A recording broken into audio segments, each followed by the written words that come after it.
16 जनवरी 2025 जब हैदराबाद में रहने वाली माधवी ने अपने पेरेंट्स को कॉल करके कहा कि वह पोंगल का त्योहार मनाने के लिए उनके पास आने वाली है, और इस बात से इसके माता पिता बहुत ज्यादा खुश हो चुके थे। लेकिन उसके बाद ना तो माधवी अपने माता पिता के घर पर पहुंची और ना ही उनके पास वह दोबारा कॉल करती है। तो आखिर में उसके माता पिता उसकी राह देखने के बाद उसे कॉल करने लगे, लेकिन जब भी वह उसके पास कॉल कर रहे थे तो उसका फोन लगातार बंद जा रहा था। तो हार कर उन्होंने गुरुमूर्ति के पास कॉल किया, लेकिन गुरुमूर्ति ने कुछ ऐसी चीजें अपने सास और ससुर को बताई जिससे वो लोग बहुत ज्यादा परेशान हो चुके थे। तो वो लोग 18 तारीख को इनके घर पर हैदराबाद पहुंचे और अपने दामाद से मिले गुरुमूर्ति ने अपने सास ससुर को बताया कि 16 तारीख की शाम को जैसे ही वह अपनी जॉब से घर पर वापस आया तो उसे घर पर अपनी पत्नी दिखाई नहीं दी। और यहाँ जो गुरुमूर्ति था ये पहले फौज में था और उसके बाद अपनी जॉब बदलकर वो डीआरडीओ को ज्वाइन कर चुका था। तो जब वह 16 तारीख को वापस अपने घर पर पहुंचा तो उसकी पत्नी माधवी गुरुमूर्ति को यह बताती है कि वह अपने माता पिता के पास जाने वाली है। तो उसके बाद गुरुमूर्ति उसे साफ साफ इनकार करने लगा कि वह अपने माता पिता के घर पर ना जाए, क्योंकि उसके बच्चे पहले से ही अपनी मौसी के घर पर गए हुए हैं और इधर पोंगल के त्योहार पर वो अपने घर पर बिल्कुल अकेला हो जाएगा। लेकिन माधवी इस बात को मानने के लिए तैयार ही नहीं हुई और वह लगातार एक ही बात को रिपीट कर रही थी कि वह अपने माता पिता के घर पर जरूर जाएगी। तो कभी कभी त्योहार पर तो वह अपने घर पर जाती है। अगर गुरुमूर्ति माधवी को उसके घर पर नहीं जाने देगा तो अगली बार उसे पता नहीं अपने घर पर जाने का मौका कब मिलेगा। तो इसी छोटी सी बात को लेकर माधवी और गुरुमूर्ति के बीच लड़ाई झगड़ा होने लगा और आखिर में माधवी उसे बहुत ज्यादा गुस्सा हो जाने के बाद अपने घर से निकल गई। और यहाँ गुरुमूर्ति को बिल्कुल नहीं पता था कि वो यहाँ से कहाँ गई। उसे सिर्फ इतना ही अंदाजा था कि हो ना हो ये गुस्से में है और वो यहाँ से इससे नाराज होकर चली गई है। तो थोड़ी ही देर बाद या फिर अगले दिन यह वापस घर पर आ जाएगी। यहाँ 17 तारीख आ चुके थे।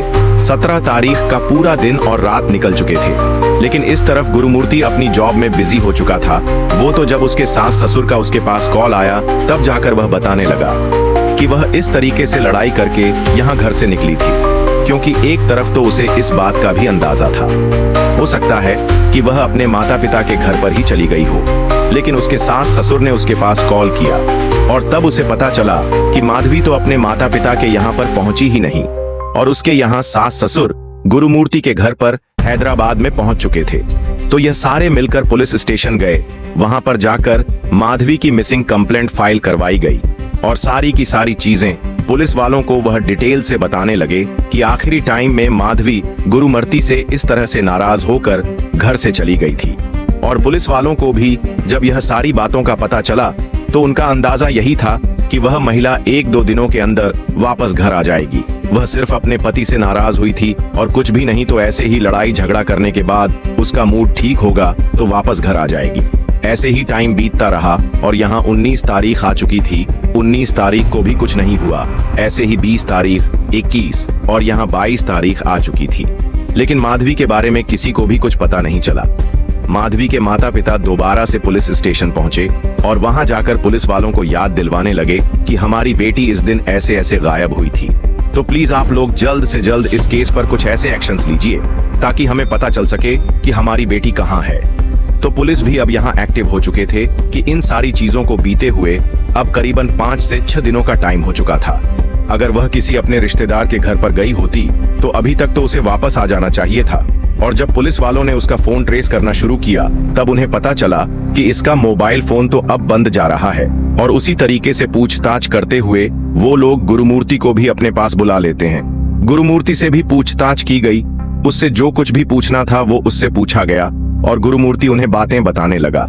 लेकिन अब की बार पुलिस वालों को थोड़ा सा यहाँ अजीब लगा, क्योंकि गुरुमूर्ति जो पहली बार यहाँ पर आकर उसने जो भी कुछ पुलिस वालों को बताया था उसमें और जो अब ये बता रहा है इसमें थोड़ा सा डिफरेंस पाया गया।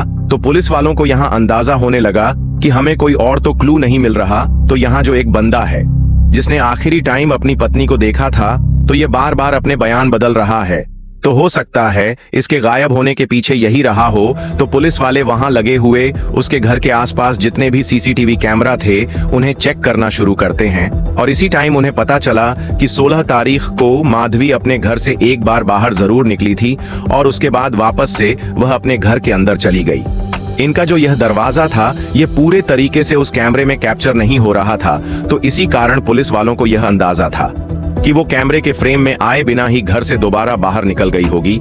लेकिन इसके बाद जब दोबारा से उसके पति गुरुमूर्ति से पूछताछ की गई तो वो कुछ और ऐसी चीजें बताता है जो कि पुलिस वालों के सामने नई चीजें आ रही थीं। और इसने कुछ वही पुरानी बातें भी पुलिस वालों को दोबारा बताई, लेकिन उसमें कुछ नई चीजें डालकर तो पुलिस वालों को यहाँ अब यकीन होता जा रहा था कि माधवी के गायब होने के पीछे इसके पति गुरुमूर्ति का ही हाथ है। तो पुलिस ने उसे उसके घर से उठाया और उससे थोड़ा सख्ता से पूछताछ करनी शुरू कर दी। और उसके बाद गुरुमुखी भी टूट चुका था और उसने एक का काफी ज्यादा दिल दहला देने वाली कहानी पुलिस वालों के सामने रखी। उसने बताया कि हाँ, मैं आप लोगों को अब सारी चीजें डिटेल से बताने के लिए तैयार हूँ, लेकिन वो सारी चीजें मुझे समझाने के लिए आप लोगों को एक बार मुझे मेरे ही घर पर लेकर जाना होगा। पुलिस को कोई अंदाजा नहीं था कि यह ऐसा अपने घर पर हमें क्या दिखाने वाला है। हो सकता है इसने अपनी पत्नी को मार कर किसी कमरे में बंद कर दिया होगा। इस तरह के काफी सारे ख्याल सोच ये पुलिस वाले सोच रहे थे, क्योंकि अक्सर ऐसा पहले बहुत बार हो चुका है। तो जैसे ही वो लोग माधवी के घर पर पहुंचे तो सबसे पहले गुरुमुखी उन्हें किचन में लेकर गया। तो वहां किचन में एक कुकर पड़ा था, उसकी तरफ वो उंगली करने लगा। लेकिन पुलिस वालों को यह चीज बिल्कुल भी समझ में नहीं आई, तो वो गुरुमुखी पहले उन्हें अपने बाथरूम में लेकर गया। उसने कहा कि पहले माधवी यहाँ पर आई थी, उसके बाद वो बाथरूम से किचन में लेकर आया और किचन के बाद वो कुकर की ओर उंगली करने लगा, इशारा करने लगा, उसने कहा। फिर वो यहाँ से बाहर चली गई।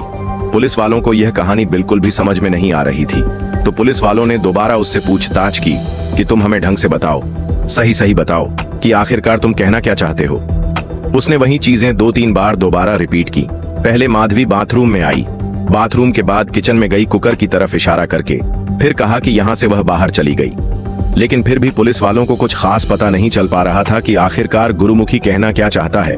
फिर पुलिस वालों ने जब उन्हें कुछ भी समझ में नहीं आ रहा था तो उन्होंने थोड़ी सख्ता दिखाई, सख्ता उसके ऊपर भरती और फिर गुरुमुखी ने अपना मुंह खोला। वो दोबारा से पुलिस वालों को बाथरूम में लेकर गया और उसने कहा कि मैंने ही अपनी पत्नी को मारा है और इसी बाथरूम में उसे मारा था। उसने बताया कि जैसे कि मैंने आप लोगों को बताया था कि 16 तारीख को जैसे ही मैं शाम को अपनी जॉब से वापस आया था तो वो सारी की सारी बातें एकदम सच थी। मेरे यहाँ पर आते ही मेरी पत्नी के साथ मेरी लड़ाई होने लगी, सिर्फ इस बात को लेकर कि वो अपने मायके जाना चाहती थी। मैं उसे उसके मायके नहीं भेजना चाहता था और यही कारण था हम लोगों के बीच लड़ाई होने लगी। इन सारी चीजों की शुरुआत सिर्फ और सिर्फ एक नॉर्मल बहस से हुई थी, लेकिन उसके बाद तो हम लोगों के बीच धक्का मुक्की शुरू होने लगी। वह तो पहले फौजी था, उसके हाथों में काफी ज्यादा ताकत थी, तो इसी बीच उसने अपनी पत्नी माधवी का गला पकड़ लिया और वह उसे लगातार दबाए रखा था।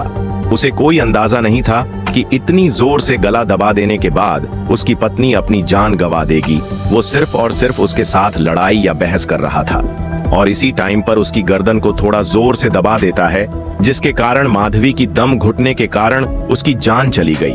लेकिन जैसे ही उसकी पत्नी ने अपनी जान गंवाई तो गुरुमूर्ति भी अब अंदर तक हिल चुका था। उसे समझ में नहीं आ रहा था कि उसके हाथों से क्या हो चुका है। वो ऐसा बिल्कुल भी नहीं करना चाहता था, लेकिन यह कांड उसके हाथों से अब हो चुका था। अब यह सब चलते हुए उसके दिमाग में काफी सारे ख्याल आने लगे कि उसकी जॉब है वो DRDO में है, एक सिक्योरिटी ऑफिसर के तौर पर, और दूसरे तरफ उसके बच्चे पता नहीं उसके बारे में क्या क्या सोचेंगे। तो इसी तरीके की तरह तरह के ख्याल अब उसके मन में आ रहे थे।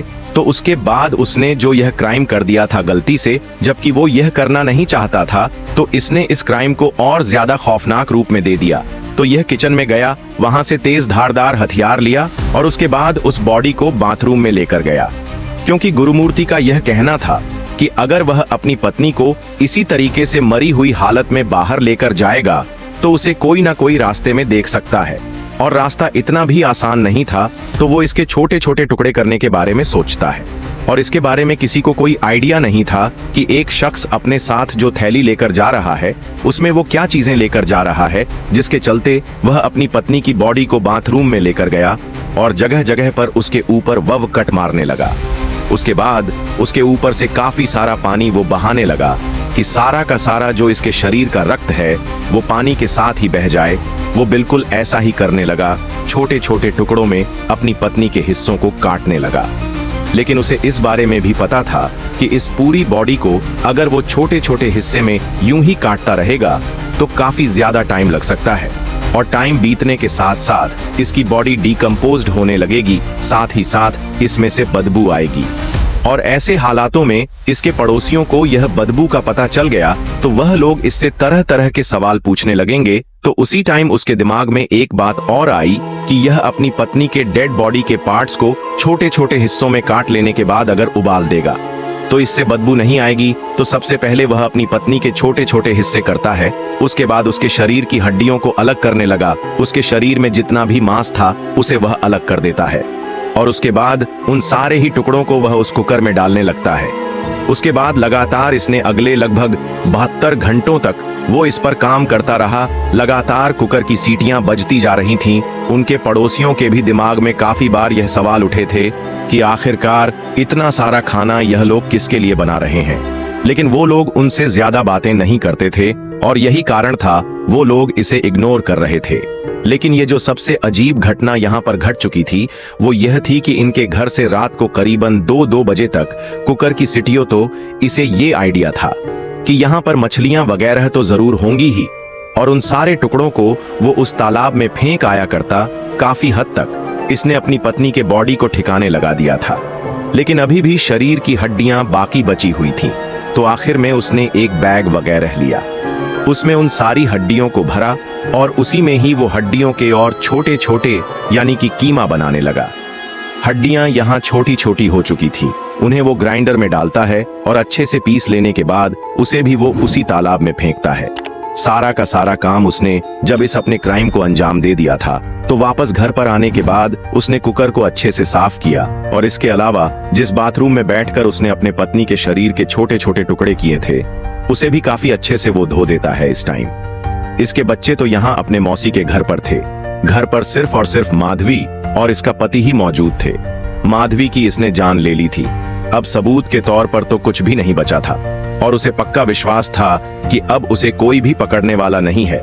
लेकिन जब यह सारा का सारा केस पुलिस के सामने आया तो अब पुलिस उस तालाब से वो सारे के सारे पीसेस को इकट्ठा करने की कोशिश कर रही है ताकि कुछ एक अवशेष माधवी के उन्हें मिल जाएं, तो यह बात वो लोग अच्छे से कोर्ट में पेश कर पाएं सबूतों के साथ कि इस शख्स ने कुछ इस तरह से इस कांड को अंजाम दिया, क्योंकि कोर्ट में तो सारे के सारे सबूत माने जाते हैं और अभी भी पुलिस उन सबूतों को इकट्ठा करने में जुटी हुई है। तो यह थी पूरी कहानी हैदराबाद के इस कांड की, जो भी वह शख्स नहीं करना चाहता था लेकिन फिर भी हो गया, और उसके बाद उसने कैसे इसे अंजाम दिया खुद को बचाने के लिए। तो आप बताइए, आप लोगों को यह स्टोरी कैसी लगी? क्या आप लोगों ने पहले कभी स्टोरी को सुना था या नहीं? मुझे एक तो कमेंट सेक्शन में जरूर बताइएगा और चैनल को सब्सक्राइब कर लीजिए, साथ में नोटिफिकेशन बेल आइकन को दबाना बिल्कुल मत भूलिए।